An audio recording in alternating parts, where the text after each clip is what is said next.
Monday to Friday at 12:30 p.m. only on Bloomberg Quint.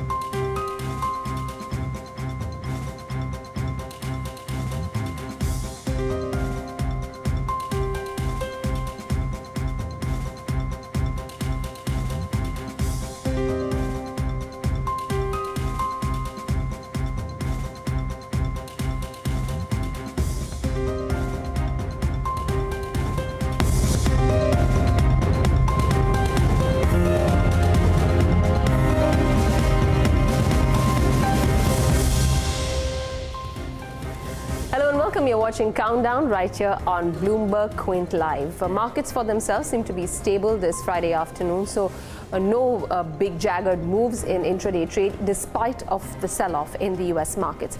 We'll keep a track of what all is happening in the internals, but for the headlines at the moment. Indian markets bounce back from the day's low. Nifty hovers around the 10,700 mark. All sectors barring tech trade with gains. Jewelry stocks grabbed the spotlight as the gold prices crossed $1,300 an ounce after investors moved to safe haven assets to seek cover from the rising volatility in global markets. And the Nifty PSU Banking Index gains the most in over 2 weeks after a parliamentary panel suggests relaxing Basel III norms and mandatory capital reserve norms to boost lending. And GM Breweries falls the most in over 2 years after the company's December quarter margins shrink. Good afternoon, Neeraj. Looks like we're pretty well placed considering the carnage that was seen in the US markets yesterday and Asia having a tepid start this morning. Yeah, I don't think too many people would have anticipated this. Good afternoon, Devina. Too many people would have anticipated that when we saw US markets yesterday, that closer to close will be about 0.25% higher, but that's where we are. Mid caps and the small caps will come up on your screen again. I think the charts have not been too different. If you pull up the BSE mid cap or the BSE small cap index as well, there's a bit of volatility that was there for the broader end of the spectrum as well. VIX stepped up, that's a separating altogether. But let's get the charts up of either the mid cap or the small cap index and just get the values up, and then of course get the market breadth up on the screen as well. The advanced decline ratio should come up on your screen. As I said, the Nifty mid cap index, similar trend to what the Nifty is showing. And then the advanced decline ratio, again, mixed bag, marginal green, marginal red, but nowhere close to what we did at somewhere around the start of the trading day today, the first 1.5 hours. Okay, let's get the heat map up and let's see what's moving and what's not. At the start, it was an overwhelming sense of green, and it's by and large stayed that way. It's not that green has dissipated and the red has overtaken. So yes, there's a lot more red on the screen right now than what it was in the morning, but a lot of green as well. And save for IT, which has been the biggest loser in the session today, and the Nifty IT index MRR, NSE IT index MRR will show you that all the components are in the red. But aside of IT, almost everything else seems to be doing reasonably okay for itself. The Bharti twins, 3% higher apiece. Tata Motors on the back of the US JLR numbers still staying higher, about 2.5. Some bounce back for stocks like ONGC and BPCL. SBI rock solid. Devina was referring in the morning about how the bank Nifty in the last 7 days hasn't done too poorly. SBI holding out, Axis Bank holding out, Yes Bank holding out, ICICI Bank about 1%. So the Nifty Bank has actually looked reasonably solid, led predominantly by these heavyweight names and the corporate facing banks, banking names essentially, and not so much the retail facing banks. So interesting day of trade. I don't know if the volumes would be that great. Of course, yesterday was options expiry, so they were very high. In today's session, the volume picture, just before I hand it over to Devina, the volumes should come up on your screen. Let's just see if the cash market volumes have been active. No, not quite. F&O volumes reasonably high, considering it's a non-options expiry day. The cash market volumes leave a bit to be desired. What about the mid-caps, though, Devina? Well, so there is some movement in the mid-caps and small caps, and like you said, the broader market moves. Even in the advanced decline ratio, they're at an even keel. So there's there's a little to be desired in terms of the trend that we're going to be taking for the broader markets. Though the last 7 days, you've actually seen an outperformance in the broader markets, the Nifty, the mid cap as well as the small cap index, completely outdoing themselves versus the benchmark index. Starting off with some stocks that are on the move, you've got LIC Housing, which is doing well, Hats and Agro and All Mobile Global trading with gains of about 6% for that counter.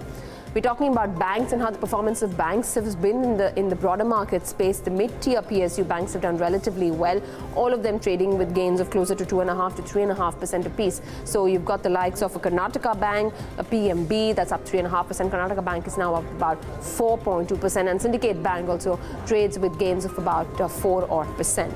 Some stocks on the back of volumes that are doing relatively well include the likes of a Coromandel International.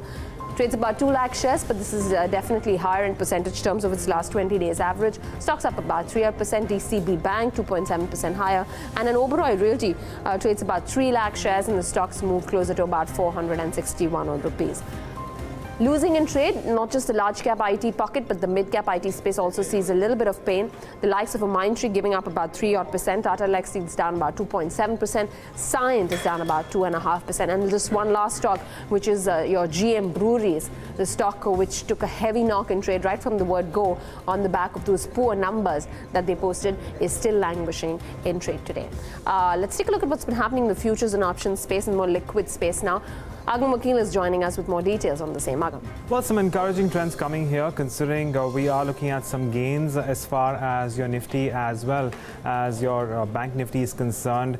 And what's actually coming here is the returns that we are seeing. So if we can actually take a look at the increase in open interest across your various futures and options space, if you can actually take a look at the kind of gains that we are seeing, well, we are seeing about so there's a surge of around 9.5% in open interest as far as the Nifty is concerned, and again the Bank Nifty futures is also seeing gains as far as your open interest goes.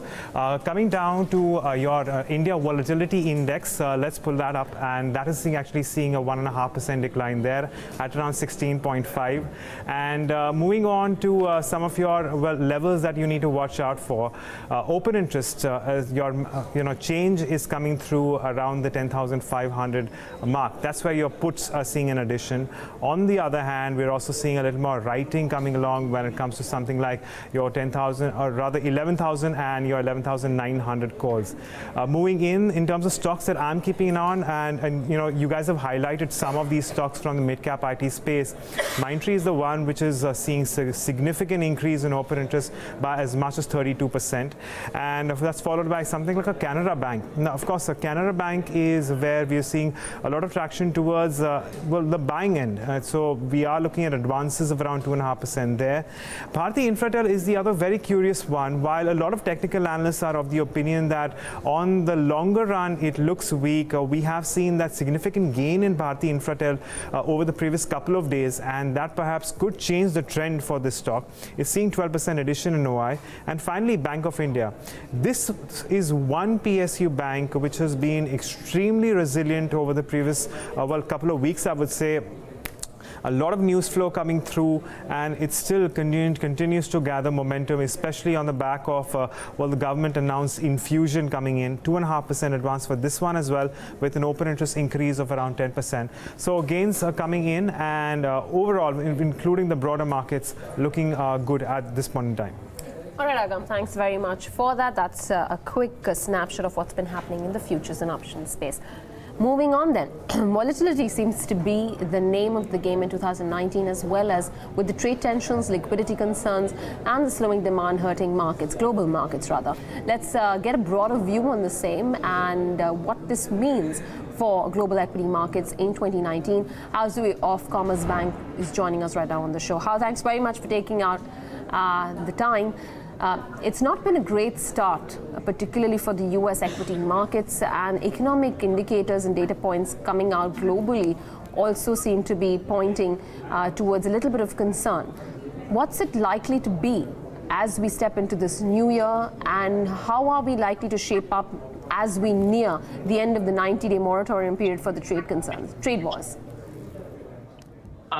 Yes, good morning. I think it's very interesting to watch the market at the moment, especially for the US market. Particularly, I think there are two specific concerns in the market. One is that the Fed rate hikes concerns. It looks like the market is very scared about the US rate hike process, and I think the market has started to talk about whether the Fed need to hike in the coming year or not. So this is definitely one of the most biggest worries for the market at this moment. And the second thing is that there's still a lot of uncertainties about China-U.S. trade talks at this moment. And we know there's a 90-day trade truce, but nobody knows whether that a trade deal can be reached by the end of February. So this is also another big uncertainty in the market. In the short term, I think the risk of the U.S. government shutdown definitely add on further risk of sentiment into the market. So basically, if you put everything together, you will see that the market actually is very, very worried about the short-term growth outlook, as well as the in general the uncertainties for the global equity markets. So I think all these kind of things will be still weigh on the short-term market sentiment for the time being. But I think on the other hand, we have to figure out that a lot of central banks, including PBOC, China Central Bank, they have already rolled out the easing measures. I probably see that the Fed will also come out a bit more dovish tones in the future to somehow support the economy as well as the market. Of course, the Fed will be very data dependent for the time being. But the problem is that if we do see the U.S. stock market performance as well as corporate earnings, looks like the U.S. economy is likely to slow down, very likely to slow down in the coming year. So basically, I think right now the market is readjusting their expectations, gradually turning towards the negative side. But if the policy become more and more supportive, I still see that the equity market won't be collapsing this year. I probably see that the market will gradually recover probably in the second half of this year after we get more concrete results from the trade talks, as well as the overall clearer expectations over the Fed in the coming month. But in the short term, I think the market will still relatively weak in the short term. What are the implications for emerging markets, Hao? I mean, if we do see U.S. markets in a tizzy the way they have been, at least the way the NASDAQ and the S&P 500 have been moving, those kind of knee-jerk reactions for emerging markets will probably be more detrimental. Well, yes, basically two things for emerging markets. One is that U.S. rate outlook. This is important for emerging market currencies in particular. And the other thing is the China growth outlook. So basically, we know that it looks like in the short term, both are negative for emerging markets. But I think, overall, emerging markets were actually a little bit oversold, to be honest, in the past few quarters. So I think, emerging markets as a whole will gradually find its bottom in the coming month as well. So, but in general, the most important thing is still the U.S. economy and the Fed rate outlook. I think, and also the trade deals. So basically, in the short term, maybe still relatively volatile for the emerging markets. How? Just one quick question: if indeed there is a risk-off mode that we see, I know you just referred to the emerging markets, but in a typical risk-off mode, global money would veer towards the developed markets, and even if it doesn't pull out of EMs, it will certainly not go towards the EMs. In such a scenario, would a market like India, which is getting a fair degree of domestic money into the equity market, stand out? I think, in particular for India, India is a very interesting market, because for this year, there will be election, and as well as, India actually benefit from the falling oil prices. So I think there's some kind of supportive factors for India's assets prices at this moment. And especially RBI also will be more proactive in terms of rolling out supportive measures. So basically, domestic factors actually is favorable for, domestic factors as well as the oil prices actually are favorable for India market. The only concern is the external uncertainty One is that the U.S., the second is the China-U.S. trade disputes. So I think if you put everything together, looks like we still relatively kind of confident to see there is a little downside risk for India market for the time being. All right, we leave it at that. Thanks very much for joining us. Appreciate you taking out the time. Thank you. That's a quick take on what's been happening to global markets. In fact, should pull up Europe to see how we're stacked up for trade in that part of the world, and whether or not we do see any sort of an indication coming in from there. So yes, it's a positive start. Nonetheless, they too have ignored what's happened in the US overnight. 0.8% to almost 1% higher for FTSE as well as DAX. Individual stocks, back to our markets then. For the Nifty as well as the Sensex, we seem to have lost ground a bit. Now just about flat on the benchmark index, come off the highs of the day in just a few moments of trade. Taking a look at some movers then, and just to quickly pull up what's actually losing out quite significantly on the index. We've been highlighting, it's IT which seems to be taking the brunt of the selling pressure in today's trade. So all your big wigs like a Tech Mahindra, which is the worst performer on the index, is down 2.5%. TCS is down 2%. You've got an HCL Tech down 1.8%. Infosys is down 1.7% as well. Stocks in the auto pack, well, some have seen some buying activity at low levels, but a stock like a Hero MotoCorp, that has fallen sub 3,000 now. So 2,980 on a Hero MotoCorp in today's session, and that is at the lowest point of the day, giving up 35 points. So autos selectively under a bit of pressure yet again. I think the other one that's really been under pressure is GM Breweries. All through the trading day today, we've seen GM Breweries facing the brunt of selling pressure. In part, of course, because of the kind of numbers that came out. Margins just dropped quite significantly, and as a result of that, on fairly high volumes, this stock has stayed lower, about 13% as we speak. However, the question, Devina, is that we were talking about Hero MotoCorp and the autos.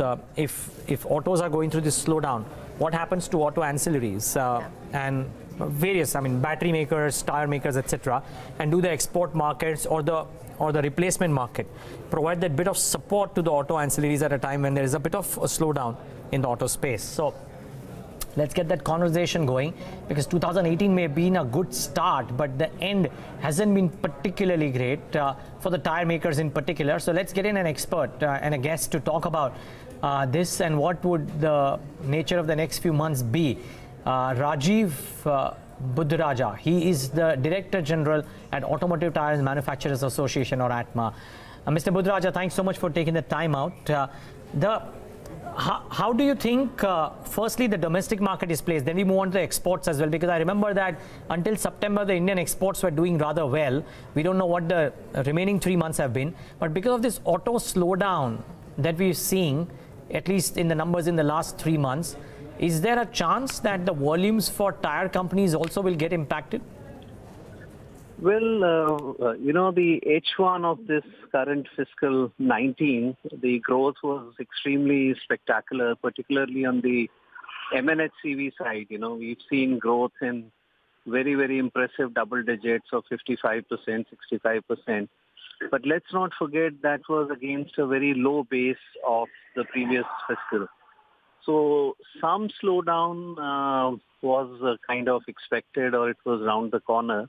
But it wasn't felt that, quarter three, which is generally a great quarter both for OEMs and the component industry, including tires, being the festive season. This year, I think that has been a disappointment. And one is slightly, if I may say, concerned about the carryover of that to the last quarter also. The Jan-March quarter. But other than that, on the export front, for the tire industry, the numbers have been reasonably good. We've clocked double-digit, 10-12% overall export growth, which is very good, I should say, and is likely to be maintained. And on the replacement side, another positive, if I may say, growth story because the replacement cycle kicks in after about 6 to 8 months for the commercial vehicles and 2.5, 3 years for on the passenger side. So if we were to look at the passenger sales which happened 3 years back or 2 years back, those numbers are coming back into the replacement. So overall, I would say it's been a mixed bag for the tire industry.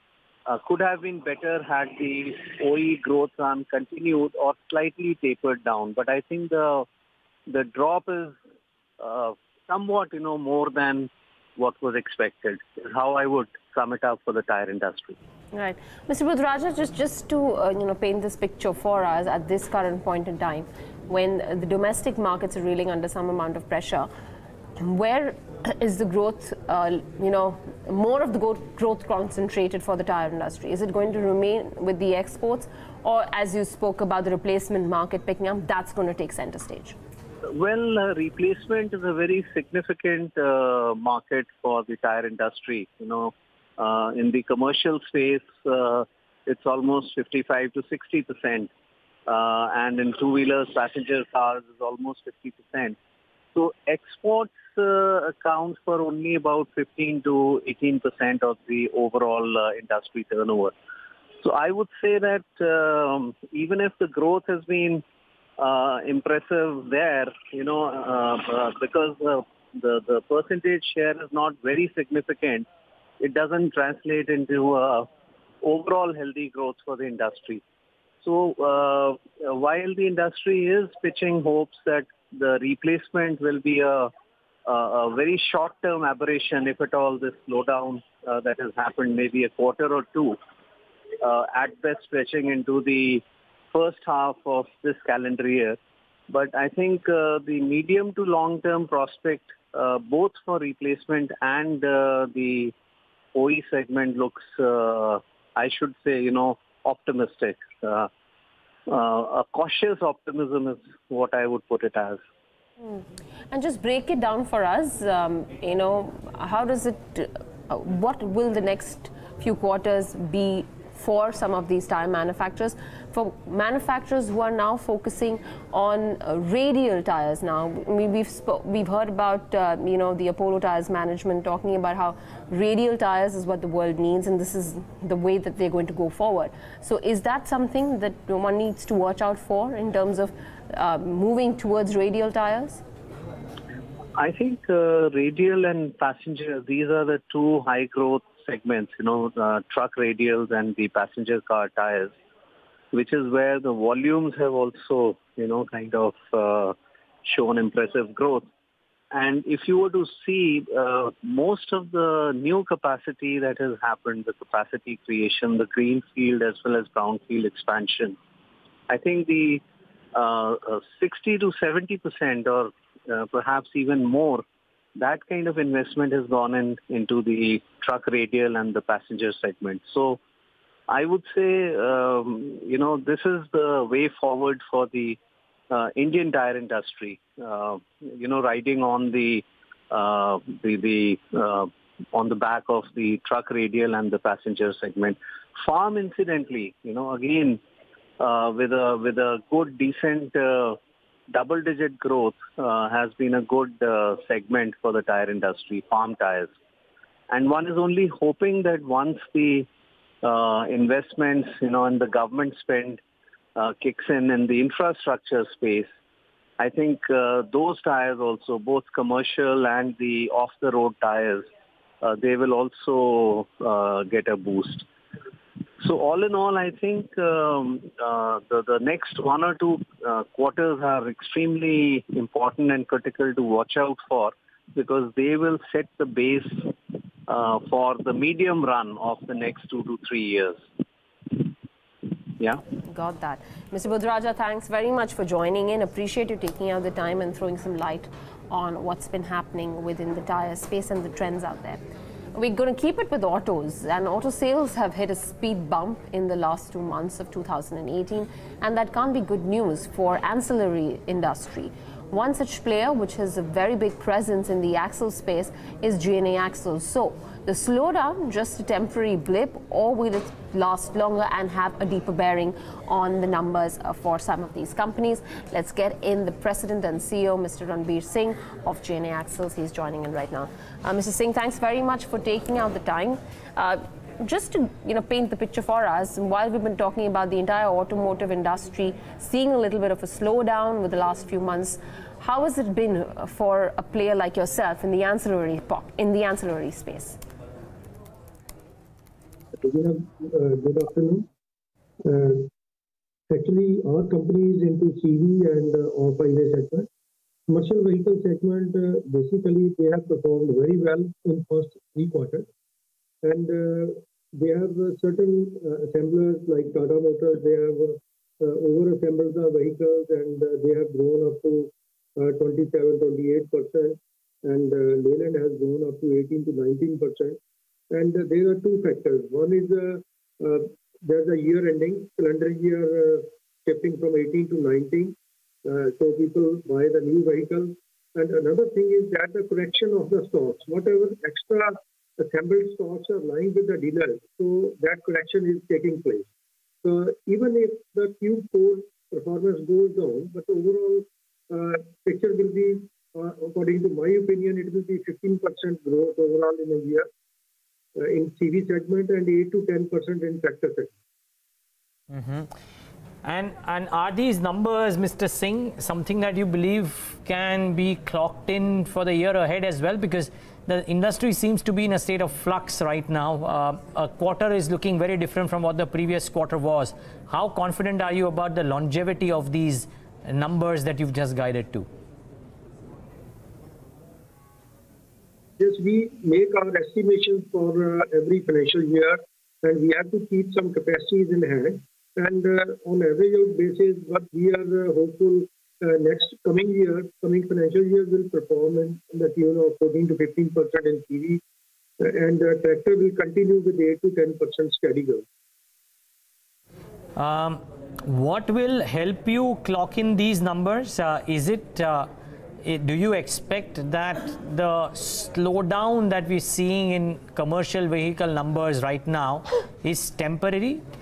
Or would it have to be the export markets which will support a player like yours? Like our company, basically 50% revenue comes from export and 50% revenue is from domestic market. And again, in export, we are depending upon different geographies like North America, South America, then Europe. These are the areas, where we are depending. So basically, we have de-risked up to a certain extent our business. So in one area, suppose it is down, another area is picking up. Overall, top line is not affected. Okay. Mr. Singh, just because you would have seen these cycles on and off, and CVs typically have a down cycle coming in after 3, 4, 5 years of an up cycle as well. Do you think we are at the start of what could be a break in the uptrend, or is this a temporary phase of consolidation before which the up move starts again? What's your gut feeling? Actually, this is basically, it is too early to say today about this thing. We have to see this financial year, how the overall picture will come out. And very soon, country is going through this election year also. So many these factors are there. By Q1 or mid of this year, we'll be able to get actual picture how the CV market will perform in next 2 to 3 years. 2 to 3 years, okay, but that's a fairly long time. I'm actually more concerned about what's happening in the next 6 to 9 odd months. Do you think that there will be a slower sales offtake, or you wouldn't be too concerned? So we are positive. This is our country needs a lot of infrastructure, and government is also promoting to improve the road construction. In general, the infrastructure. Definitely, the market should grow over 10%, and double-digit growth will be there. So there is no question according to the size of the population and government policies and investments on infrastructure. So this pace should continue. Okay, so what's the reason then, sir, for the last couple of months of a slowdown in the numbers? Ashok Leyland, for example, posted sales growth numbers which were way lower than what the estimates were. What do you think are the reasons? There are two reasons. One was December end, that was the calendar year. And the second reason is that Tata Motors has produced more, that is over 27% growth they have done. If the country needs 14 to 15%, 12 to 14%, some reasonable growth is required. If the companies will overassemble the vehicles, definitely some correction will take place for 1 quarter or 1.5 quarters. Okay, so, okay, fair call. So, yeah, I don't think you believe that this is permanent in nature or long-term in nature, maybe short-term blip, which will correct itself, and maybe your numbers too would look back. Just one final question, Mr. Singh. How was, without getting into specific numbers, how was Q3 for you, and how do you expect Q4 to shape up in terms of revenues, in terms of profits? As far as this top line and our guidance, we are sticking to our guidance. And initially, we have indicated company will touch or do top line around 900 crores, and we will perform as per our original target. And in coming year also, we are adding our capacity 20 to 25% addition of capacity in the next 6 months' time. And on conservative side, we are planning 15% growth, minimum growth in the coming financial year. All right. Mr. Singh, we leave it at that. Thanks very much for joining us. Appreciate you taking out the time. That's Mr. Brijesh Singh at GNA Axles talking about some numbers and what the current slowdown in the auto sector means for a company like theirs. The stock, though, is up 1.3% in intraday trade. Let's talk technicals then. And joining us right now, we've got Brijesh Singh from StockAxis, who's joining us on the show. Along with him, we'll have Shubham Agarwal in just a few moments. Actually, both of them are there with us. Start off with you, Brijesh. A quick call on the index first up. Fairly well placed in today's session, holding steady ground around 10,700. What's the take from here? Well, Devina, say no doubt the picture is not looking that much promising for the higher side is been concerned. Nifty 10,950 to 10,980 has been acting as a resistance, and from there we have seen a correction or say profit booking, and within 2 days we are down by say roughly around more than 300 points. Now Nifty right now has been quoting somewhere around 10,700. Still overall for a short-term trend chart has been concerned is still looking a little bit bearish. No doubt we have bounced back from a level of 10,628 recent swing low. But the oscillators are still indicating there are chances that we might see one more leg of downside. So I'm looking if Nifty is not able to cross 10,770 on the higher side, I'm talking from a Nifty spot point of view, then we can see another leg of selling off, which can take Nifty down to the level of 10,550 to 10,560 zone. All right, that's a quick take on the index. Shubham, what about your Nifty call? And if you have a call on the Bank Nifty as well. Good afternoon, Devina. And first of all, a very happy new year to you and all the viewers of Bloomberg Quint. When we come to Nifty, I think the overall trend for the Nifty has changed, and this is something that we discussed on last Friday also, when the market was almost like making a new high. There are some data points which are indicating that the Nifty might not do so well from here, and one of them is that we have a consolidation which is mature enough on the Nifty, and we expect that to break down. The second important data point is that if you look at the put IVs for this month, for this series, it is quoting pretty high compared to the past 2-3 series what we have seen, which is generally indicating that the put writers are hesitant in writing put options and they are looking for higher premium.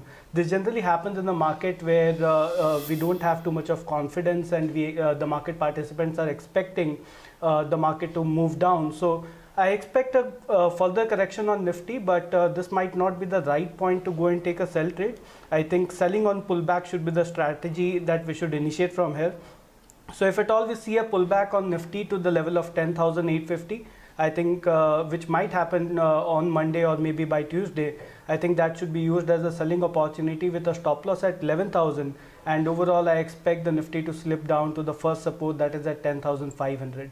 But a more tradable index right now, I think, is Bank Nifty, where I would like to participate with an option strategy. So Bank Nifty has seen some pullback. I think this can be used immediately to go and take a bearish trade there. So the strategy would be to take a bear put spread, where one can look to buy a 27,000 put option and sell a 26,500 put option. But this is for the monthly expiry. The spread currently is at 125. The target for the same would be 200, and a stop loss for the spread can be placed at 75. All right. So in light of the strategy that you just recommended, where would the ideal level for the Bank Nifty have to be in order to make the maximum on this spread?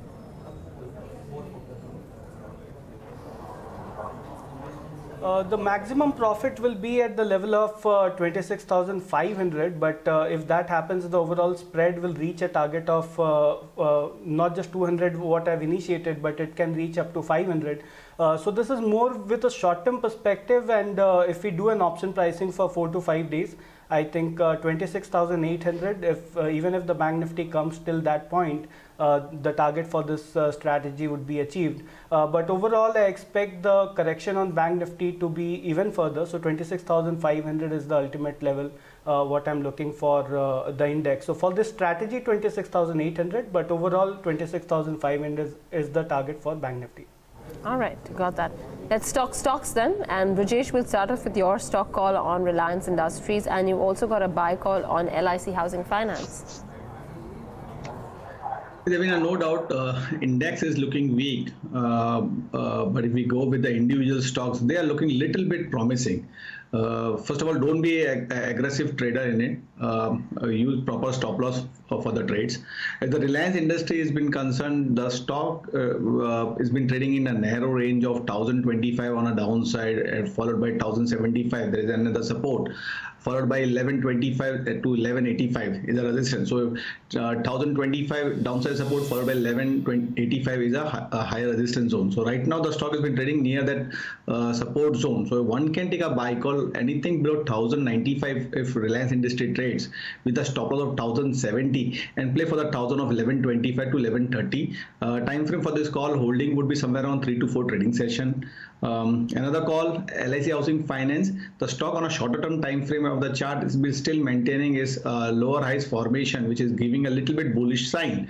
So if someone wants to play for a buy side, anything below 485, one can initiate the buy call with the stop loss of 470. Play for the target of 510 to 515 zone. Okay. And Shubham, what about you? Your ideas? Yeah, Neeraj, two ideas, and both on the sell side with a positional perspective. So the first one is on HPCL. So if you look at all the oil marketing companies, the interesting data point there is that for the past 3 expiries, we have seen that, a significant call writing has been there on all the OMCs, and it has not been able to surpass those levels in the last 3 expiries. And whenever it has approached there, we have seen a severe, pullback coming in all the oil marketing companies. So for HPCL, 250, 260 is a very stiff resistance, and we have a lot of call writing happening even in this expiry at that point. So I think that will act as a significant resistance. And now, because the future is already quoting around that level, I think this is an opportunity to go and take a sell trade. So the recommendation would be to go short on HPCL for a target of 220, and a stop loss can be placed at 260. The second sell call is on Repco Home. So many of the bad quality stocks, with bad quality I mean that, where the data point for medium term to long term is negative, has seen pullback in the recent market uptrend. And I think that this could be a right opportunity to go and take a short trade on some of these names, and Repco Home is one of them. The previous swing high, it's already quoting around that level, and I don't think that will get surpassed. And there should be some selling pressure that we might start seeing emerging in Repco Home.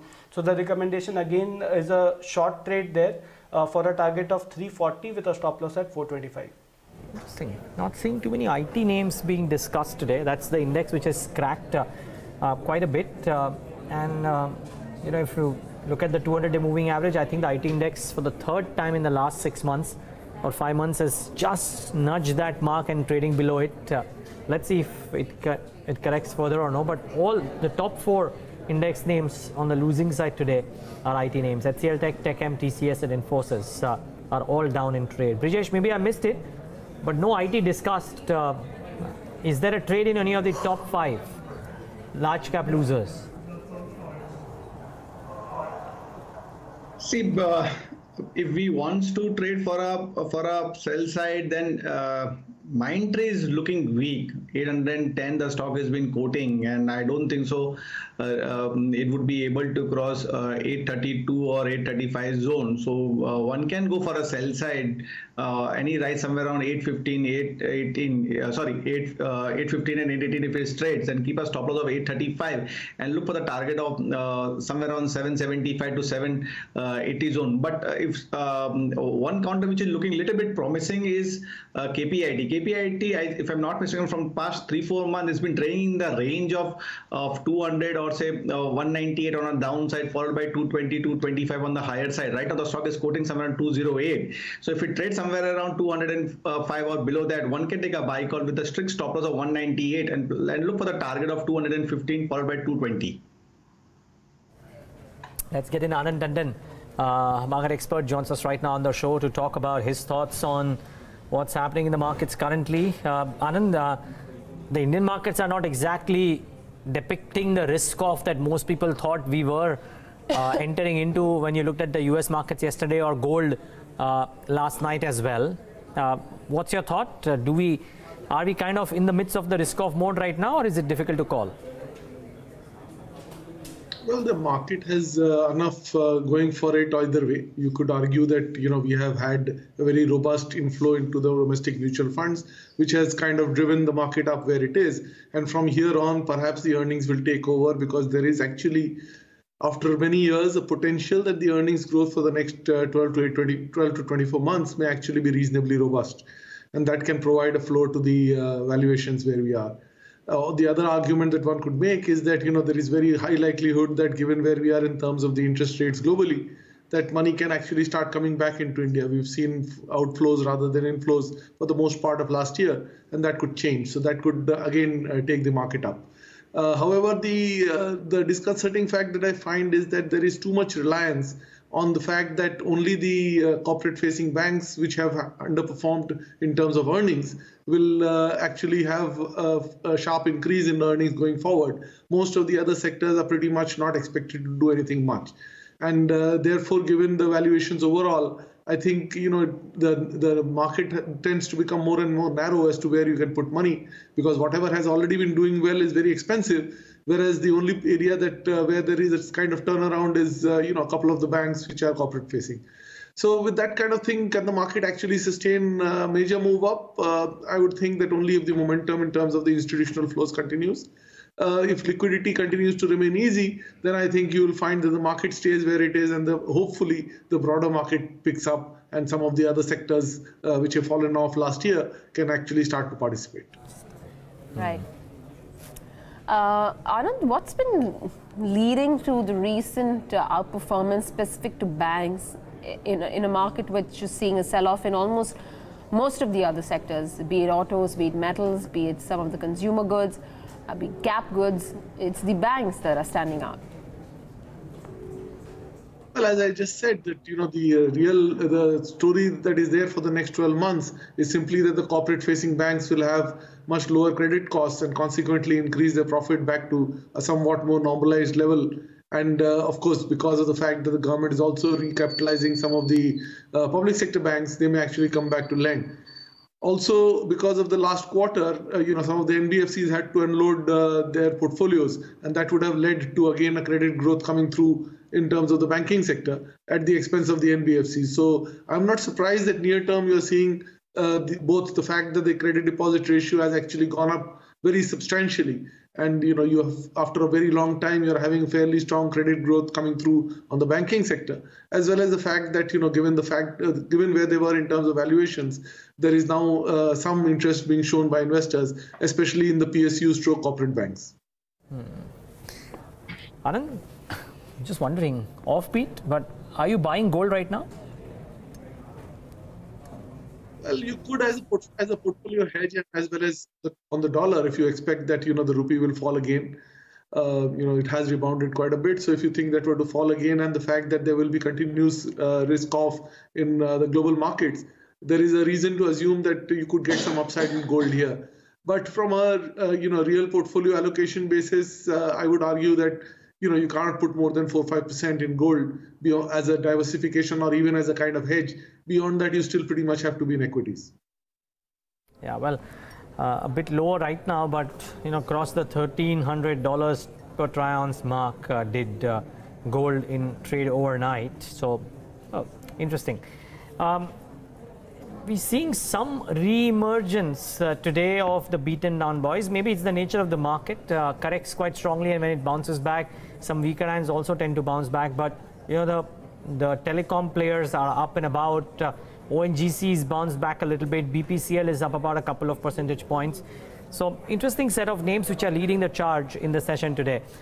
Anand, is there merit in trying to buy companies which are currently trading at a decent dividend yield? The problem with that would only be that the ones which actually have a really good dividend yield are all the PSU names wherein the utilization of cash over the course of the next 2, 3, 4 months may not exactly be for the business expansion purposes. Well, that's right. As you said, most of the dividend yield stocks are PSUs. And PSUs, by their very nature, are highly unpredictable, both in terms of what they do or what they are asked to do. So as a portfolio strategy, I would recommend that most people stay away from PSUs. And, whatever is cheap now can get cheaper without, any major changes happening in the market. Coming back to, the kind of names that you mentioned, ONGC obviously is because of the buyback that we are seeing. And some of the dividends obviously are again because of the government's requirement in terms of meeting up their immediate fiscal deficit targets. Can that continue forever? Not likely, because you are going to be spending most of the cash that you have. Anyway, we've seen, for example, one refinery company being merged into an oil exploration company and so on. So money is being taken out in various forms and shapes, so it can sustain for maybe a year more. Beyond that, I would think that this kind of financial engineering will not persist, and therefore you can't really look at it as a sustainable earnings yield business. All right.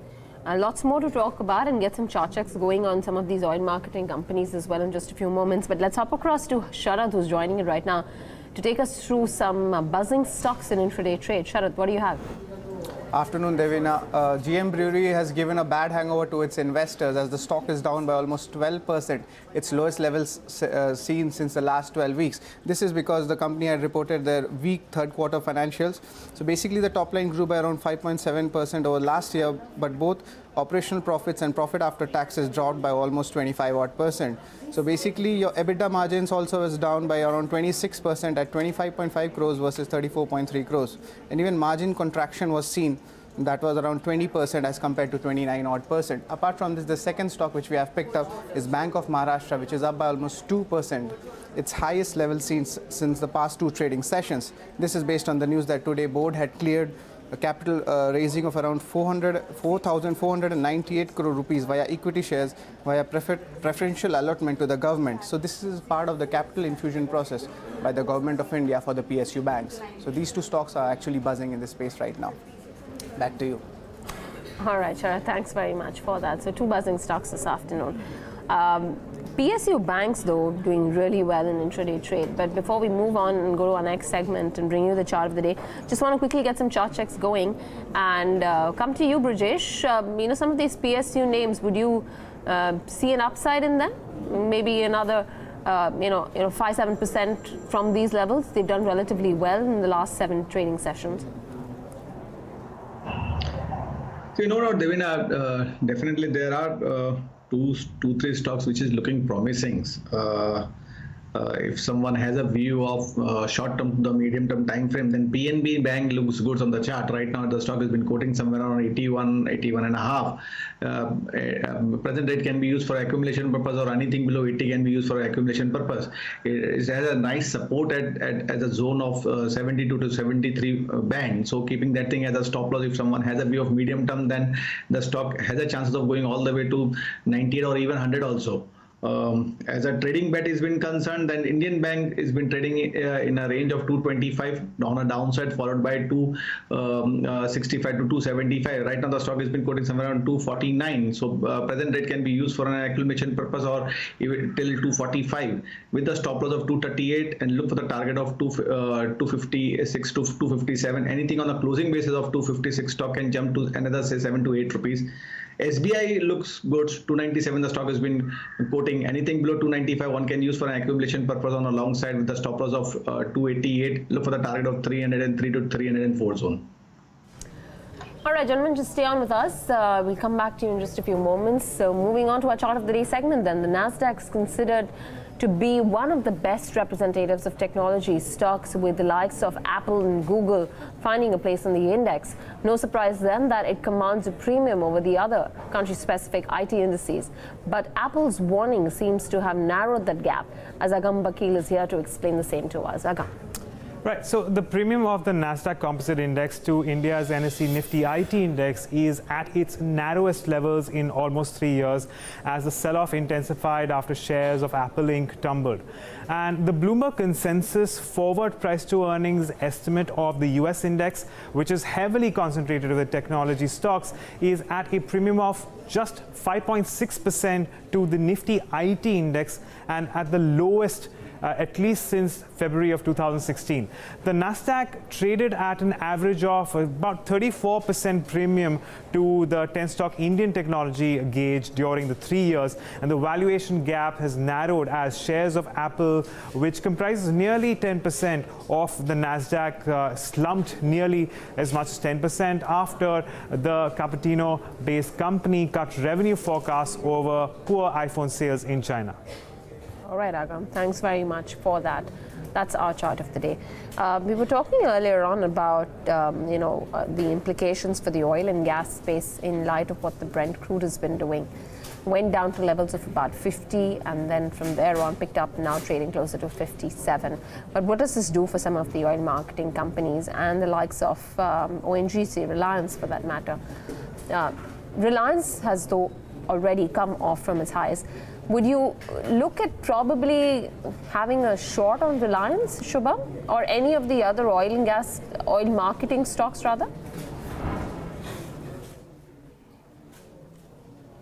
Devina, I think oil marketing companies look more on the short side, and I initiated a short call on HPCL as well. I think the second pick from the oil marketing space could be IOC, which has been relatively underperforming. But I think we can take a conditional sell call there. 132 is a very short-term support, and once the stock slips below that, I think the downside or the underperformance that we are seeing from IOC, that will start accelerating, and the next target for the same would be 122. So a conditional sell call on IOC below 132, one can look to go and take a trade on the short side for 122 as a target, and the stop loss will be 136. Coming to Reliance, I think it's a relative outperformer, so I don't think we should go and take a sell trade there. It's forming a symmetrical triangle placed at around the support of the same 1070, 1080 is a very strong support, and I think that the stock might not slip below that. So Reliance, a complete contrarian call there, because 1070 and 1080 is a good support. So if at all we see a pullback to that level, I think that will be an opportunity to buy more with a medium-term perspective in the portfolio. So if one has to take a short trade, I would prefer HPCL, and the second one will be IOC. All right. Would you be a contrarian, Brijesh, in a Hero MotoCorp? This stock is now sub 3,000.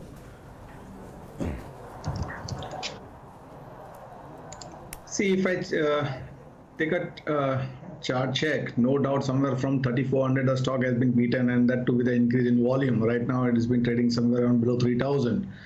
On an immediate basis, the stock has a resistance as 3055 to 3060 band, and major resistance lies somewhere around 3125. So if someone wants to go for a sell side at this rate, I would be avoiding. Let it rise to the level of 3030 to 3040 zone. Then we can go for a sell side with a stop loss of 3125 and look for the target of 2950 and below that. So if it break 2950, then the next level to watch would be 2830. But at this level, I would be avoiding. Any rise can be used for a sell side. Okay. By the way, what's also moving today is Delta Corp. So it's now on a bit of a tear, 4.5% higher at 260. So rising and shining. Some big spikes in the last few minutes. And the volumes have picked up as well. So do watch out for this one. Info Edge the last few days has been doing okay.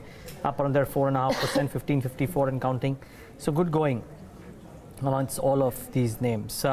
Anand, before we thank you, a lot of times in the past, you unearthed some fairly interesting ideas betting on either promoters who are, having small businesses which have grown to become large or otherwise. Any interesting theme that you've picked up in the last 1.5 months that you would want to bet on? Well, I think, the two spaces that I think present good opportunities to my mind among this mid cap and small cap space is still IT. I think many of the companies have now somewhat differentiated models, and I can see a few which are likely to do well in spite of whatever we are seeing in the overall frontline companies, where the growth rates in the smaller companies can be significantly better. On the more traditional large cap plays, I think the insurance sector, especially SBI Life, seems to be reasonably attractive to me. I think it's been grossly underpriced compared to where the rest of the sector is, has very good growth dynamics, and its relationship with SBI obviously provides it's a very long runway for growth. I have to admit I have that stock. Okay, fair call. Well, Anand, that's nice to hear that also from you, but well, consider it a New Year's gift. Thanks so much for joining in today and giving us that perspective. Appreciate you taking the time out. Thank you. That's the view from Anand Tandon of thoughts on the markets and specific pockets. Life insurance doesn't seem to be a bad place to be in. Just before we take that break though, since we're talking specific names, Shubham, want to come in on Delta Corp? The stock is on a bit of a tear the last few minutes. How does it look like from a trade perspective?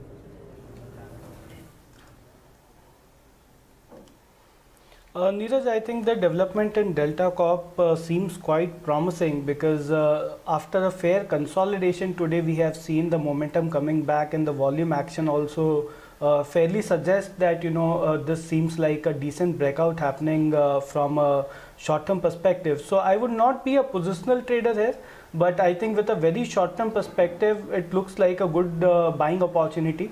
So the target for the same would be 275, and the stop loss can be maintained at 254. So I see this breakout more like a short-term trading opportunity, very promising on the chart and the volume pattern as well. So I think for 3 to 4 days, this can be bought for a target of 275. Okay. Well, watch out, targets of maybe 275 coming in. Take a break on that note. As we hit that break, hear out from Sameer Arora. He says that Indian markets will outperform others, but not give stellar returns this year.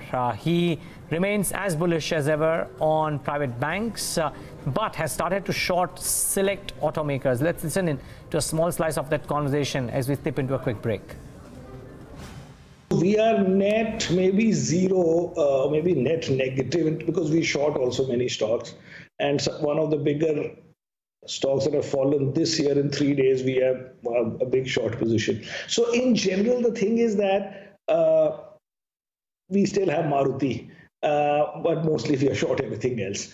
And it is a reflection of the fact that there was a weak festive season, and generally whatever else you've read, that inventories are high and that NBFCs created some issue, and maybe oil prices at that time in September, October were high. Who knows? Generally, it does reflect that there is not been a very good season. But again, if the rural economy improves and in general things improve, it'll be all right. I don't think it's a hot sector and worthy of too much attention in a portfolio beyond 5-7%. Even if somebody has, nobody's going to have 15% in auto anyway, I think.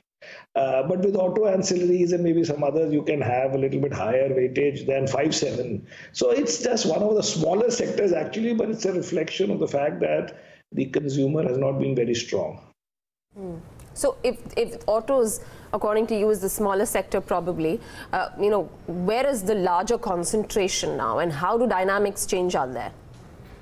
The best thing in India is that we have a very good financial sector. If you see the private sector banks, which I've been saying for only 20 years, and one of these stocks have only 1,000 times since then, but still these are the best because they take you where the growth is. And that is the best thing about these 2-3 stocks, that if there is growth in auto, they will finance auto, and if there is growth in mortgage, they'll become there or indirectly, or if there is in personal consumption, or if somebody changes to corporate growth, it'll take you there also. So you don't have to overly worry yourself that right now, Apple phones are selling, but I don't have a way of playing Apple. Okay, so they'll be funding Apple phones there if that was happening, which it is not these days in regard to Apple phones. But what I mean is, so we always have liked private sector financials as a number one theme, private sector banks as the number one theme, and it's been with us for maybe 15, 18 years. Interesting. Samir, so your view on financials, and I'm guessing banks didn't change too much, but your view on financials, has it changed post IL&FS? Is there a version 1.0 and version 2.0 pre and post IL&FS? Yeah, but before that, even in private sector banks, it has changed a little bit in the last 5-6 months, as in now we also own 2 corporate banks. Because, some of these things are not because anybody has changed in the management, which they may have changed and they have changed, but it's just time.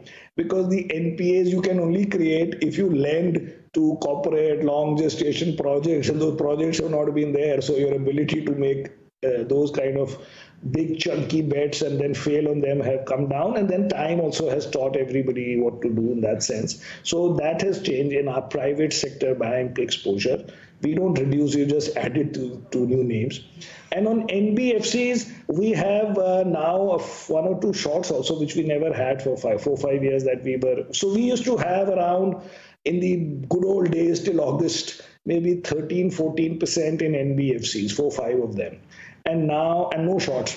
And now with shorts, we might have maybe 6-7%. So that way, yes, it has changed. And the reason for that is that we are still, even though all these companies will in the end survive with dignity, the issue is we don't know how the market will now react to the fact that you have survived, but your earnings have changed, your growth has changed, your model going forward has changed. And so that reset, even we don't know exactly at what, numbers or levels will everything become like a new round of NBFC growth. But they will all survive and they will all do well. But this readjustment will take some time.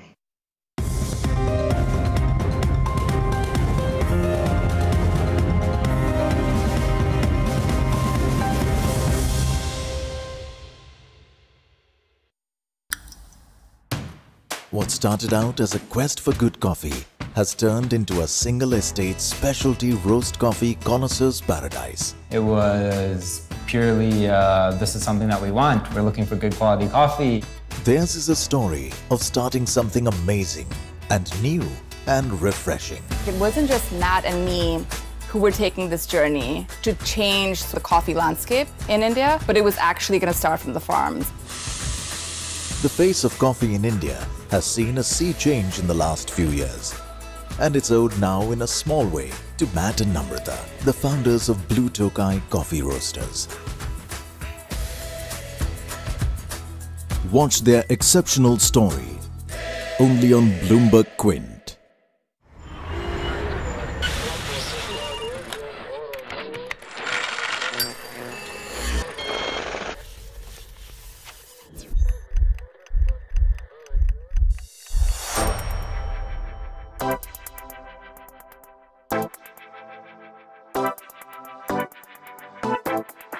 This is a show which gets you a complete wrap of all the stocks that are buzzing in trade.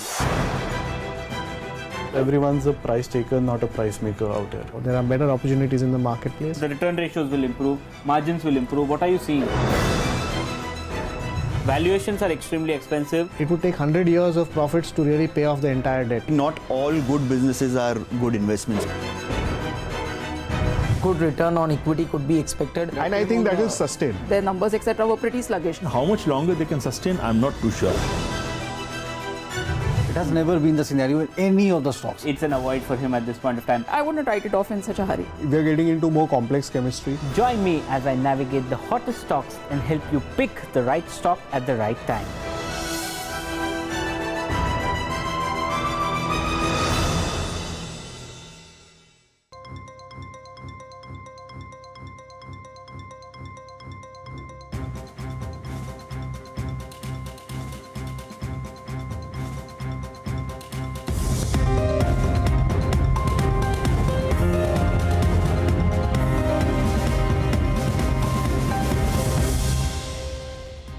Back with Countdown right here on Bloomberg Quint. 25 minutes left for the markets to shut shop. We're doing reasonably well for ourselves. In fact, the Nifty Bank is doing extremely well, up about 200 points. So the last day of the week is not looking all that bad. The Nifty Bank essentially trade not at the highest point of the day, but trading reasonably well for itself. The volume should come up on your screen, and then the world markets, just very briefly, just to show you whether the world is supportive or not. The cash market volumes not the highest. The European markets trading with a tinge of green, and that should be aiding sentiment too. Well, actually, it's not just a tinge of green, it's a fair degree of green that the European markets are trading with. And the Dow future should come up on your screen as well for a minute, about 1% higher. So after the carnage yesterday, a bit of a pullback that we're seeing in the world markets. Let's try and figure out what's made it to Yash Upadhyay's list of the Fab 4 stocks of the day. E. Johnson right now. Yash, good afternoon. Afternoon, Neeraj. I'll start with Tata Motors, and that one's up about 2.5% after reporting a strong 24% growth in its total JLR sales in United States. Vartec Vabag is also up about 3.5% after Norges Bank acquired close to 0.6% stake in the company in a big bulk deal yesterday. Bharti Infratel is up 4% on the back of high open interest build-up of 14.5%, so watch out for that one. And the PSU banks are leading the race. So Punjab National Bank being one of them, up about 4% at this point in time. Back to you. Thanks for that, Yash. So those are a few names that seem to be doing rather well for themselves. I'm going to pull up some charts on some of the better performing stocks. So Bharti Infratel is one such, which is now, of course, leading the pack. It's at 283. Really smart moves here, 4.5% higher. It's extremely strong movement, but there are a couple of charts that I used on Hot Money earlier today, which depicted a bullish trend technically on a Bharti Infratel, and they will come up on your screen moments from now, and then we would want our technical experts to come in and weigh in on those charts. So first, on the RSI indicators, Bharti Infratel is a buy. It's just bounced off from being oversold, so that is one key chart, and that is showing on your screen. So good move being depicted by the RSI indicator, or good bottoms, near-term indicators for an upside being depicted by the RSI. And between 250 to 450, the range that it was plotted at, it seems to have just about moved above that level of 250. So whether or not this break takes it further or no is something we need to watch out for. But let's get across to the Lok Sabha. Nirmala Sitharaman is speaking on the Rafale deal. To answer, so I would want to say Congress party should do its homework before they even start telling us what they have to. The next, pricing again. Madam, 670 crores.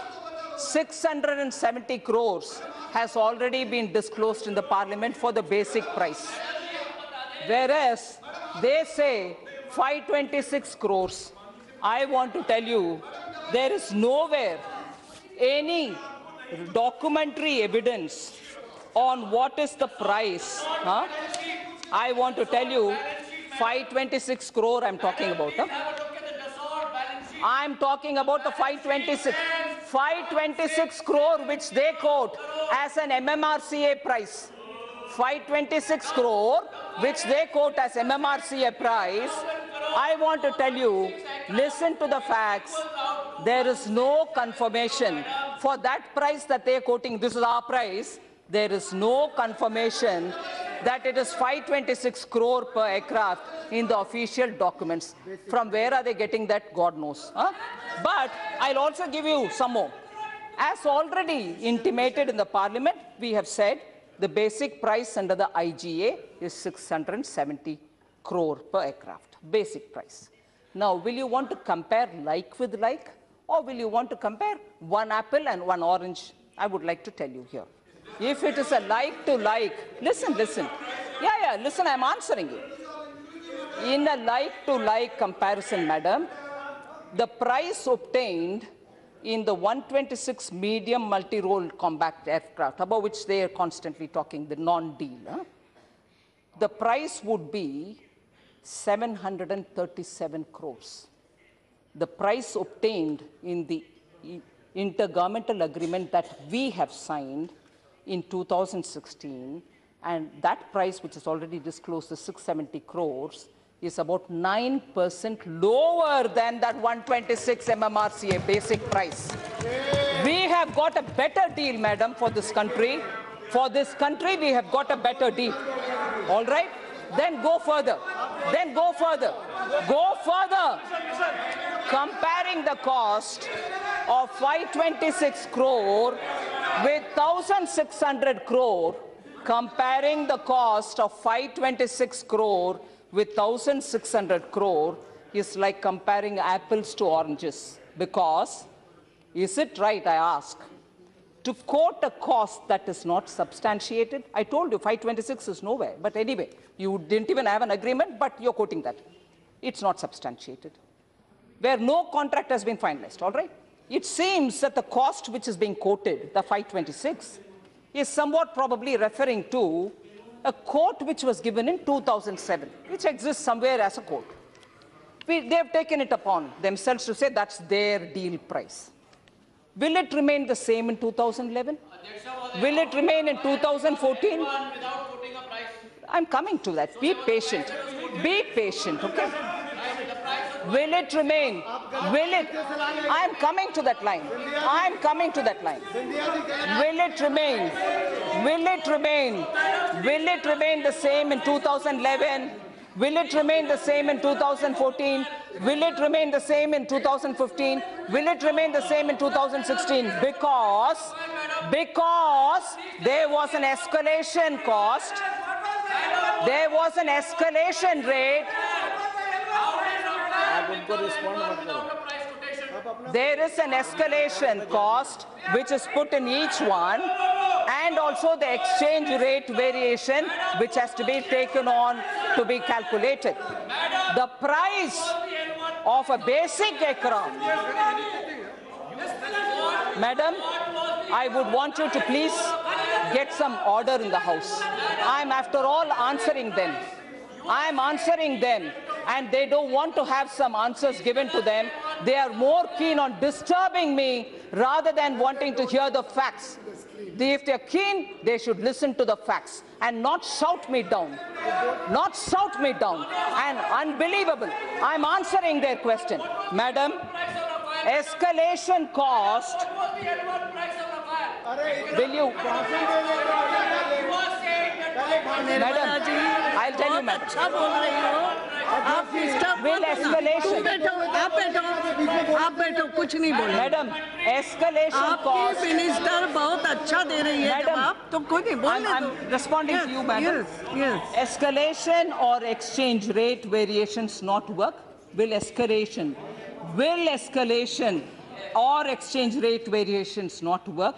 The price of a basic aircraft cannot be compared with a battle-ready aircraft, with weaponry, with electronic warfare equipments, with maintenance, with spares, with test equipments, and other associated costs. So let us not compare apples with oranges. Your 526, the 526 that they're quoting should be compared with 737, which is their basic aircraft's cost. So 520. Okay. This is an ongoing debate, and frankly, the Parliament has been about what's happening with the Rafale deal the last 2 or 3 sessions. And one more reply or response from the Bharatiya Janata Party to the questions raised by the Congress. But we were on the topic of Bharti Infratel. That stock is up about 4.5%, 284 and counting, and we showed how on the RSI indicators the stock was looking like making a bit of a bottom and has moved around in that range, and there is a channel breakout as well that we're getting. And this is the other chart which is showing how there's a channel breakout on Bharti Infratel, and the candle that you see at the fag end of the screen shows how it's just about to move, or was just about to move. And in today's session, Devina, there's a big move that has happened already, 4.5% higher as we speak, 4.64 as we speak, 284 and counting. Yeah, I think the break above 250 was crucial, and that having happened, the likelihood of this, going to levels of 300 plus, that's something that you need to wait and see if that crossover can happen or no. Shubham, Bharti Infratel, while the indicator suggesting that there is strength in the stock, at 284, would you be a buyer?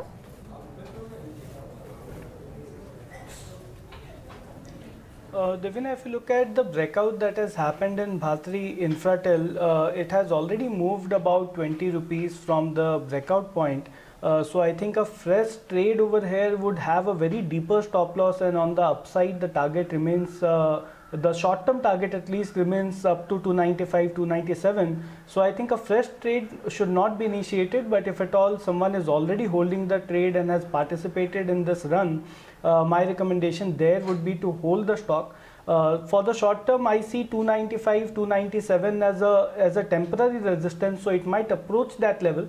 So that remains the target, 295 to 297, where one can look to book profits on the short term trading perspective, and a trailing stop loss can now be maintained at 281. So the overall structure is positive, but only because the reward to risk is not justified for the fresh trade here, I would recommend a hold for traders who have already taken a position there. Okay, got that. That's Bharti Infratel, though the stock's doing relatively well. Yes Bank has moved up more, so now once again nudging 190 on Yes Bank. That's at the highest point of the day. Vedanta too has seen a spike up in trade, so it falls in the first 5 gainers of the index, and the move has come about in the last few minutes of trade. 193 on Vedanta. In fact, the entire metals pack, if you take the metals index and the move, the intraday move of the metals index, most of the stocks have moved up in the last few minutes of trade, and that's what you have. The metal index 1.5% higher, so a clear outperformance coming in from some of these heavily beaten down names. You've got Yogesh Mehta of Motilal Oswal Securities is joining in right now. Yogesh, thanks very much for taking out the time. Let's start off with that. Some amount of outperformance in the banking pack, in the metals pack, heavily beaten down names, seeing some bit of bottom fishing. What would you do in these pockets? Devina, now the market moves are such unpredictable that it is too difficult to say that which way the market will move and which sector. But so far, looking at we are at the cusp of the result season now, which will start from the next week.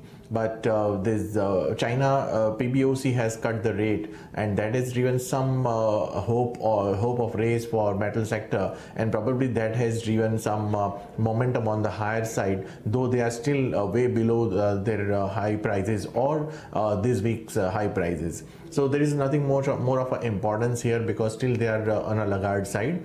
And even if you look at anything on the banking sector, then only select few PSU banks and the private banks are moving in today's session, and auto sectors and IT are not performing. So reading into this is too difficult, because fundamentals have not changed, and if we get change, then it will be the next week once the result season will start. But so far, nothing much to read into the market volatility today or maybe yesterday. Okay, just before we get to dealers, Yogesh, just one follow-up. Has there been any chat about Bharti Infratel within your morning meetings or the dealing room today, because the stock is on fire?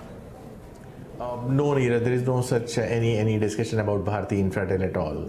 5.3% higher now, 285 or 286 and counting. Really strong move there. The other one, of course, is Tata Motors, which post the US sales numbers, seems to be doing rather well for them itself. Okay, stay on Yogesh, stay on our technical experts as well. It's time to get a sense of what dealing rooms are recommending in the session today. Darshan is here with his channel checks. Darshan, good afternoon. What are you learning? Yeah, so good afternoon, Neeraj. IDFC is something that dealers are speaking about today.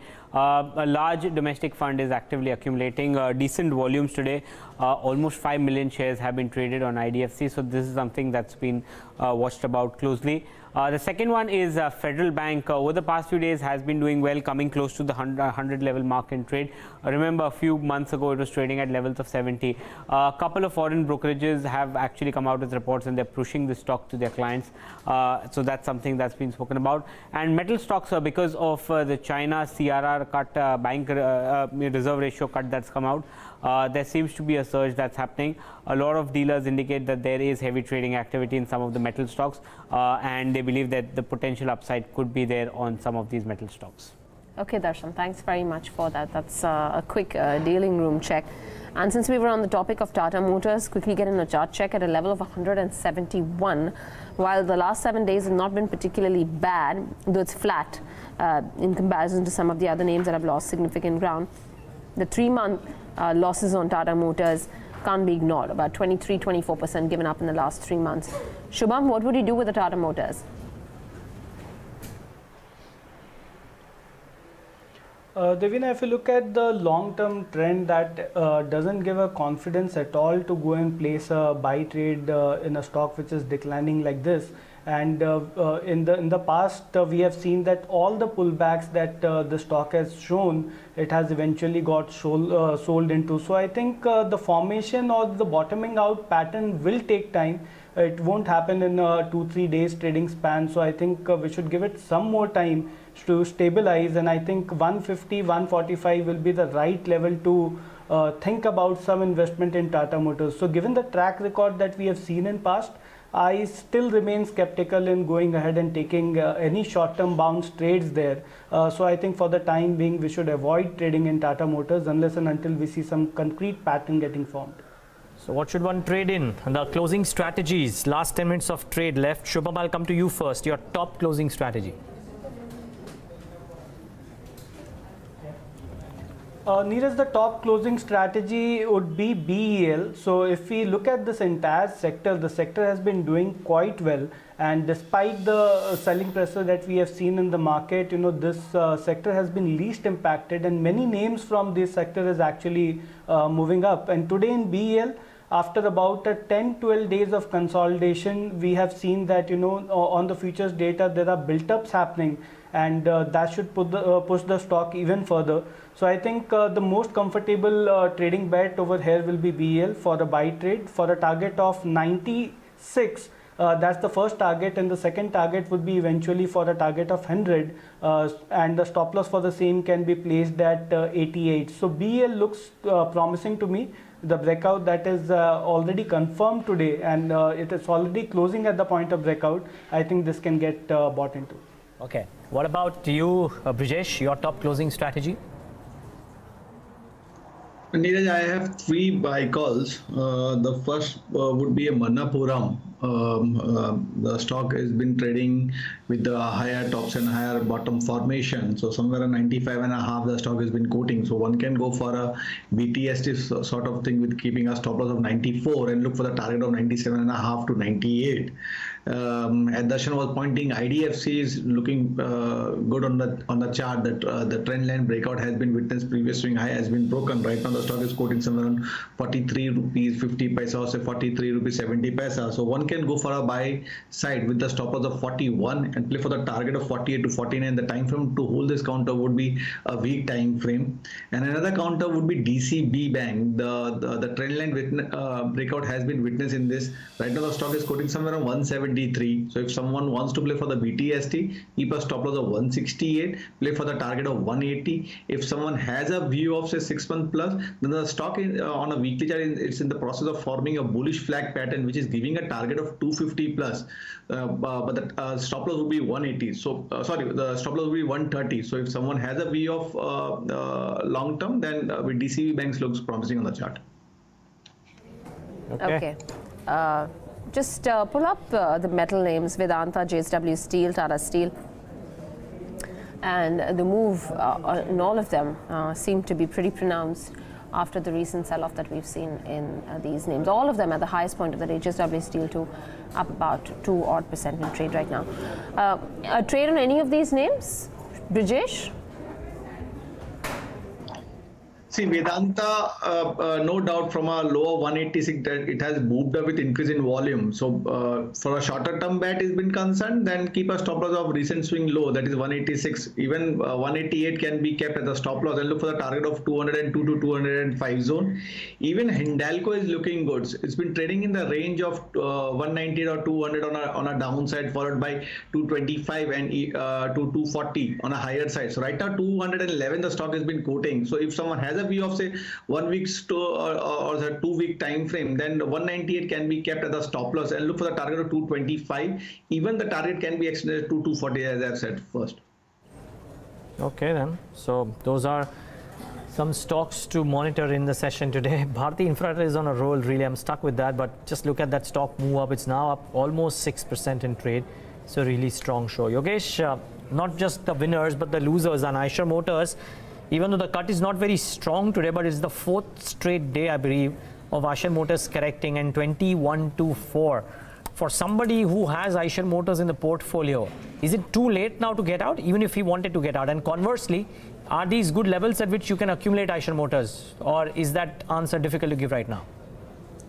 No, it is not that difficult, maybe 50-50. But post looking the number at 58,000 monthly sales, post a plateau kind of performance of last 6-8 months at around 70,000 plus minus 1-2,000. So that run rate is not incrementally inching up. And suddenly we have seen a drag post Kerala flood, and again 58,000 and getting tepid response from the management commentary. It seems that now we have already cut the EPS by 9 to 11% for FY19 and 9 and 11% respectively for 19 and 20. So it seems that valuation of 23 times, 24 times earlier at the time of 23,000 rupees at the time of when the numbers came out. So that looks a little expensive because the growth rate is now getting tippered down. So I believe that those who have got the stock can look at exiting into bounce and getting into something else where growth trajectory is still on, and new launches are still on the way, and they may take some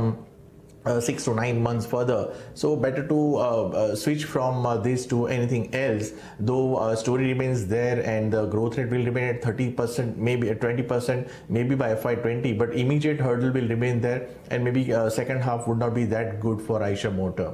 Okay.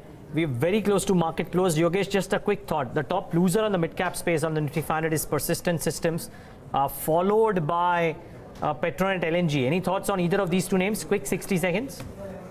Persistent, we believe that against IT preview, it seems that again it will be a very tepid kind of a performance this time. So not to look at this point in time, maybe 2 or 3 quarters down the line. Petronet, we don't foresee that there is anything gun go about the story at immediate level, probably FY20 basis. So 220, 230 is the consolidation level. It will not move beyond this level at in near future.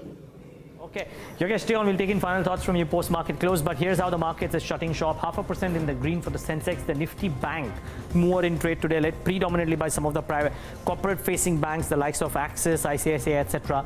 So good show by the banking names in the session today. The mid-cap and the small-cap indices, the mid-caps in particular did reasonably okay, about 0.6%. The small-caps maybe could have done a bit more, but 1/3% in the green. BSE 500 about 0.5%. So no complaints whatsoever with the close.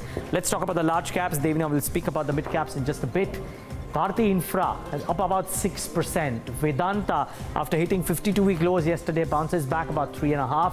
Yes Bank about 3%. Tata Motors about 3%. Bharti Airtel gains about 3% as well. Some gains to State Bank of India. We were talking about the stock in the morning, remember, with our technical experts, and that stock is up about 2.5%.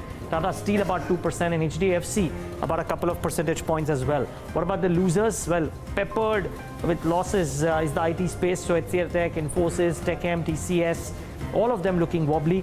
HUL has looked slightly weak. L&T is slightly weak in trade today as well, and Sun Pharma wobbles a little bit, but essentially it's got to do with IT, the main space which is corrected in the session today. I don't know if it's the same in the mid-cap end of the market though, Devina. Well, IT, yes, they are losers even in the mid-cap space, and PSU banks are the gainers, the key gainers in the mid-cap and the small-cap index. But let's, you've got 1.5 minutes left to go for market closing, so just see how most of the stocks within these two pockets are going to land up in terms of their closing prices. So getting you the mid-cap index in today's session, and this is the Nifty 500, so you've got gains coming in right now on Dish TV, that's doing well, about 6% higher. Inox Leisure, we just did a comparative analysis of PVR and Inox in the morning with Darshan. Stock Inox is up about 6%. IDFC Bank, you've got Info Edge India, that's up 5%. ILNFS Transport is up another 5%. You've got Syndicate Bank gains of about 4.5%. And in the metal space, you've got Jindal Steel and Power doing well. Union Bank of India again 4.5%. Losing out in the trade are some IT names. So you've got Persistent System, which is down 6%. Page Industries 4.5% lower this afternoon. Dredging Corp 4% given up. Shobha Limited, the Central Bank of India, Shrey Infrastructure are some of the bigger losers in trade. But in the small cap index, if you could just pull that up then, Syndicate Bank, so it's got most of the banking names, the PSU banking names there. Oriental Bank of Commerce, Allahabad Bank, Syndicate Bank, heavy gains of 3.5 to about 4.5% apiece. DCB Bank also makes its entry here in the top gainers, and UCO Bank up 3.5%. Losing out, you've got similar names to the Nifty 100, but adding to that, you've got a Scient, which is down about 2% odd. And from the banking space, an odd one out, JNK Bank losing about 2.5% on trade this afternoon. Yeah, but not a bad day of trade. Maybe not so good for Persistent and Soba and the likes, but otherwise it seems to be a reasonably okay day of session, day of trade today. Nifty Bank, the star out there. The market breadth, I reckon, would have been even Stevens, maybe marginally in favor of the gainers. Yeah, it's just about that. Yeah, just about 3 stocks. So not bad. Not a bad day for market breadth either. Turnover then, and it had started picking up in the last half hour of trade to see what it stacks up at the close. So not much. It's still under average. 28,000 on NSE cash. NSE F&O though picking up a bit, so about closer to 7 lakh odd crores. Yeah, we did about 8,000 odd crores in the last 1.5 hours of trade. And the contributors, IT all across. Just good to see Reliance not in this side, because it's been on this side now for a number of days. HDFC too does reasonably okay for itself and moves on to the gainer side. So heavyweights actually doing well today. Yesterday was a day when heavyweights cracked big time. So the volatility is quite surprising, and I would guess a bit unnerving for day traders, because it just chops around and moves around every single day. The India VIX today was also down another 5% in the session, closer to 16.1, I believe. But 16, okay, so now 4.5% lower. Taking a look now at how the week has shaped up on the index, just to run you through the weekly performance of the Nifty, which is in the red. So down 1.2% on the benchmark index, and these are your contributors. Yeah, well, banks again, and I think, Devina, you were talking about this in the morning, but Yes Bank, ICICI, SBI, when you have a bunch of these names, forget Yes Bank, but ICICI, SBI, etc., doing well, difficult to see the Bank Nifty not doing well, and HDFC Bank is not on the losers list, which is a great thing, but Eicher Motors and M&M. Yeah, no surprise there. Once again, you've got some of these bigger auto names making losses of about 3.5 to about 4.5% apiece. 13% for Eicher Motors. Yeah, let's see. Just briefly bring up the broader end of the spectrum, maybe the Nifty 500 for the week, and just see. Let's close in as well very quickly. Eicher Motors again features in that list, and Jet Airways, the default, really triggering 11% drop in Jet Airways too, and Page Industries continues to grind lower, 9% lower for that one, Devina. Strong cuts there. A raw deal for Dena Bank with regards to its merger, so that stock giving up about 15% odd. Page Industries, you spoke about. Persistent System, 8% lower. Gainers, Inox, you've got Balrampur Chini, the likes of a Quest Corp, Praj Industries, all doing okay for themselves. Yeah, some bounce for Quest, and Bharti Infratel featuring out here as well. Anyways, final thoughts from our experts then as we wrap up trade for the week, or as we have wrapped up trade for the week. Yogesh, earnings kickstart next week. What are you watching out for? It will start from next week, and it will be again IT sector would be in the limelight. What we believe is that the overall sector will grow by 9.7, 9.8% YOY, and it will be led by 11.7% by TCS, and then it will be 4.7% by TechM, and Infosys will be inch up further from Q2 to Q3 is about 8%. So we believe that these are the pockets where one can look at where the constant currency will be there. Plus, likely to be, we are expecting that there could be a buyback announcement in Infosys. So probably that could be the stock to watch out for the next week, since result event is also there for the next week. So that is one we are vouching for as per the earning. While auto pack again will start from next week, but we don't foresee that marginally uptick would be there. But more or less we have downgraded all the companies EPS barring one or two like Escorts. But rest of we have cut the earning estimate, so we don't foresee there will be any excitement for auto pack in the result season. Okay, we'll leave it at that. Yogesh, thanks very much for joining us. Appreciate your time. Quick closing comments from our technical experts as well. Shubham, let's start off with you as we set foot into next week. What are the levels to watch out for?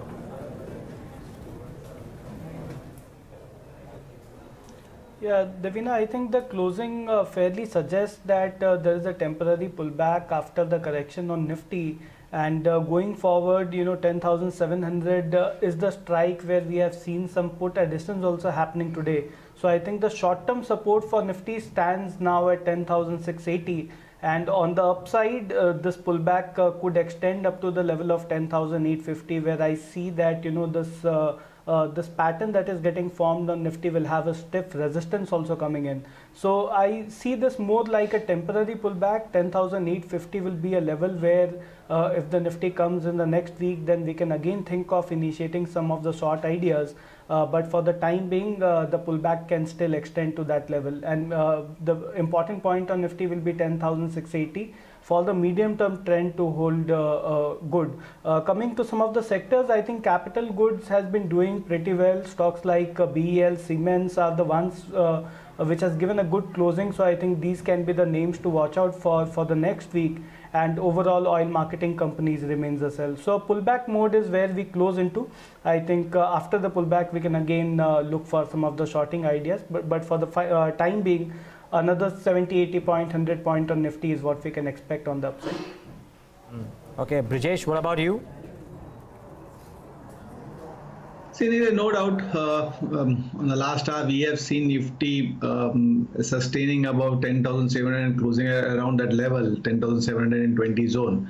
As I have said previously also, when the show started, 10,770 and 10,840 would be acting as a resistance. So I'm not looking Nifty should cross 10,840. No doubt, next week we might be, volatility might be there, but I'm looking Nifty sell-off would be coming, and that sell-off might take Nifty to the level of 10,550 zone. So even the bank Nifty, I was been looking for a shorter term time frame of the chart. It's been trading in the narrow zone 26,800 on a downside, followed by 27,350.